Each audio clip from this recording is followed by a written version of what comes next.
আমরা সবাই কম বেশি চিলি চিকেন খেয়েছি। আজ চলো আমি কি করে চিলি চিকেন বানাই সেটা তোমাদের সাথে শেয়ার করব। এর জন্য যে যে উপকরণগুলো আমার লাগবে সেগুলো আমি গুছিয়ে নিয়েছি। দেখে নাও, সবগুলো সুন্দর করে নিয়ে নিয়েছি। এরপরে আমি চিকেনটাকে ম্যারিনেট করে নেব। আমার এখানে লাগছে 500 গ্রাম মতো চিকেন, তার সাথে কর্নফ্লাওয়ার, পেঁয়াজ, ক্যাপসিকাম, নুন, লঙ্কা, হলুদ, গোলমরিচ গুঁড়ো আর টমেটো সস আর চিলি সস, সয়া সস আর ভিনেগার তো ম্যান্ডেটারি, আর একটু রসুন কুচি, আদা কুচি আর একটা ডিম। বেশি কিছু লাগছে না। চলো এবার চিকেনটাকে ম্যারিনেট করে নিই। আমি এখানে স্মল সাইজের চিকেন পিসগুলো করে নিয়েছি। এখানে বোনলেস চিকেনও নিতে পারো। আমি যে চিকেনগুলো নিয়েছি সেটা পুরোটা বোনলেস নয়, কিছুটা বোন আছে, তাতে কোনো অসুবিধা হয় না। এখানে আমার একটা ডিম লাগছে। আর এরপরে আমি এখানে দিয়ে দেবো স্বাদ মতো নুন। এখানে নুন কম বেশি হলে সেটা পরে অ্যাডজাস্ট করা যেতে পারে, তাই জন্য চিন্তার কোনো কারণ নেই। তো আমি এখানে নুন দিয়ে দিচ্ছি চিকেনটাকে ম্যারিনেট করার জন্য। আর এখানে দিয়ে দেবো হলুদ। নুন হলুদ তো ম্যান্ডেটারি চিকেন ম্যারিনেশনের জন্য। আর তোমাদের কার কার চিলি চিকেন খেতে ভালো লাগে সেটা কমেন্টে জানিও। আর তোমরা চিলি চিকেন কিসের সাথে খাও, রুটির সাথে না ভাতের সাথে বা ফ্রাইড রাইসের সাথে, সেটা কিন্তু কমেন্টে জানিও। আমার তো ফ্রাইড রাইসের সাথেই চিলি চিকেন যেন পছন্দ। যেখানেই ফ্রাইড রাইস সেখানেই যেন চিলি চিকেন থাকবেই।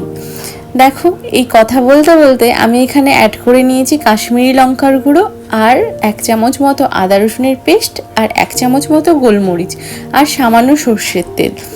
আর এখানে আমি দিয়ে দেবো 3 চামচ মতো কর্নফ্লাওয়ার।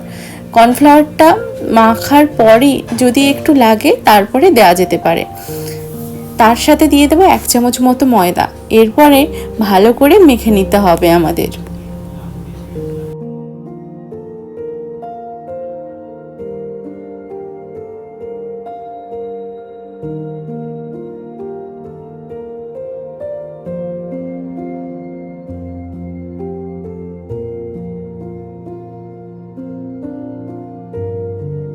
ভালো করে চিকেনটাকে মাখা হয়ে গেলে কিছুক্ষণের জন্য আমাদের রেখে দিতে হবে, 10 থেকে 15 মিনিট। এরপরে আমরা চলো বাকি কাজটা কমপ্লিট করে নিই। এখানে কড়াইতে তেল দিয়ে দিতে হবে, পকোড়াটা ভাজতে হবে। তো 10 মিনিট মতো পর আমাদের এখানে তেল গরম করে নিতে হবে। তেলটা ভালোভাবে গরম হয়ে গেলে তারপরে একে একে আমরা এখানে চিকেন পকোড়াগুলো ফ্রাই করে নেব। এখানে চিকেন পকোড়াগুলো ডিপ ফ্রাই করার প্রয়োজন নেই, স্যালো ফ্রাই করলেই হয়। আর একটা সত্যি কথা কি জানো, যখনই এই চিকেন পকোড়া ভাজা হয় না, তখনই যতটা চিকেন রান্না করা হয় তার অর্ধেকটাই পকোড়াতেই খাওয়া হয়ে যায়। এত টেস্টি হয়, সে কারণে চিকেন পকোড়াতেই খাওয়া হয়ে যায় অর্ধেকটা। বিয়ের আগে যখন চিলি চিকেন বানাতাম এই চিকেন পকোড়া খাওয়ার জন্য আমি আর ভাই বোনু কত যে মজা করতাম সে আর কি বলবো। আর এখানে তো এখন বিয়ের পরে ভাই বোনু নেই, সেই ভাই বোনুর জায়গাটা দখল করে যে আমার বর, সে তার চিকেন পকোড়া খেতে এত ভালো লাগে যে আমাদের অর্ধেক চিকেন পকোড়া চিলি চিকেন বানানোর আগেই খাওয়া হয়ে যায়। যাই হোক, কথা বলতে বলতে আমার চিলি চিকেন তো কমপ্লিট হয়ে গেল। চিলি চিকেন কমপ্লিট হয়ে যায়নি, চিকেন পকোড়া ভাজাটা কমপ্লিট হয়ে গেল। ভালো করে তেল ঝরিয়ে আমাদের ছেঁকে নিতে হবে।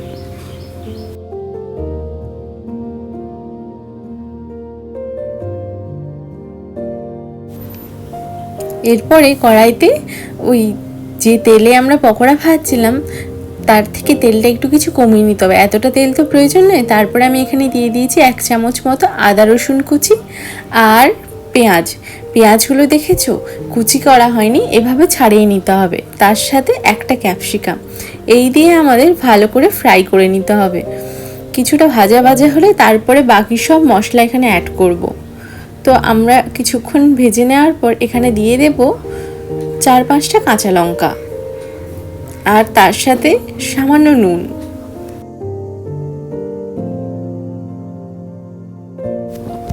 আর তারপরে দিয়ে দেবো 1 চামচ মতো গোলমরিচ গুঁড়ো। এই সময় গ্যাসের ফ্লেমটাকে লোতে রাখতে হবে। এরপরে আমি দিয়ে দেবো একে একে ভিনিগার, 2 চামচ মতো আমাদের ভিনিগার দিতে হবে। আর গ্যাসের ফ্লেমটা যেন লোতে থাকে, না হলে কিন্তু পুড়ে যাওয়ার সম্ভাবনা থাকে। তারপরে আমি দিয়ে দেবো এখানে 1 চামচ মতো চিলি সস। যেহেতু কাঁচা লঙ্কা অনেক দিয়েছি তাই চিলি সসটা বেশি দেবো না। আর এরপর দিয়ে দেবো 1 চামচ মতো সয়া সস, বড় চামচের 1 চামচ দিতে হবে সয়া সস। তারপরে এখানে আমরা দিয়ে দেব টমেটো সস। এখানে টমেটো সসটা একটু বেশিই লাগে, যেহেতু একটু মিষ্টি মিষ্টি হয় সে কারণে টমেটো সসের পরিমাণটা একটু বেশি দিতে হবে আমাদের। তারপরে এই সসগুলো দেওয়ার পর আমাদের ভালো করে মিক্স করে নিতে হবে, এইভাবে যেভাবে আমি করছি। ভালো করে মিক্স করার পর কিছুক্ষণ পর আমরা এখানে দিয়ে দেব আগে থেকে যে চিকেন পকোড়াগুলো ভেজে রেখেছিলাম সেগুলো। দেখো, দেখেই বুঝতে পারছো না কতটা চিকেন করেছিলাম আর পকোড়া কতটা আছে। তারপরে আমাদের ভালো করে মিক্স করে নিতে হবে। যেহেতু এখানে আমি ড্রাই চিলি চিকেন বানাবো, কোনো জলের ব্যবহার আমরা করব না। এখানে আমরা দেখো মিক্স করে নিচ্ছি, আর দেখতে এখনই কত টেস্টি লাগছে না, খেতেও কিন্তু দারুণ হয়। তোমরা নিজেরাই বাড়িতে একবার বানিয়ে নিতে পারো, কারণ রেস্টুরেন্টে যখন আমরা খাওয়ার অর্ডার করি মাত্র 3 থেকে 4 পিস চিলি চিকেন দেয়, তারই দাম থাকে 270-এর উপরে। তার থেকে বাড়িতে 500 চিকেন এনে চিলি চিকেন বানিয়ে তৃপ্তি করে খেয়ে নাও, এতেই দেখবে অনেক শান্তি। এরপর আমি এখানে অ্যাড করেছি সামান্য চিনি আর ধনেপাতা। ধনেপাতাটা দিলে ভালো একটা ফ্লেভার আসে। এই দিয়েই আমাদের কমপ্লিট হয়ে গেল চিলি চিকেন। তো ভিডিওটা ভালো লাগলে আমাকে অবশ্যই কমেন্টে জানিও, আর আমার চ্যানেলে নতুন হলে চ্যানেলটাকে সাবস্ক্রাইব করার অনুরোধ রইল। সবাই খুব ভালো থাকবে, দেখা হচ্ছে পরের নতুন কোনো ভিডিওতে। আজ তাহলে আসি, সবাই ভালো থেকো, সুস্থ থেকো।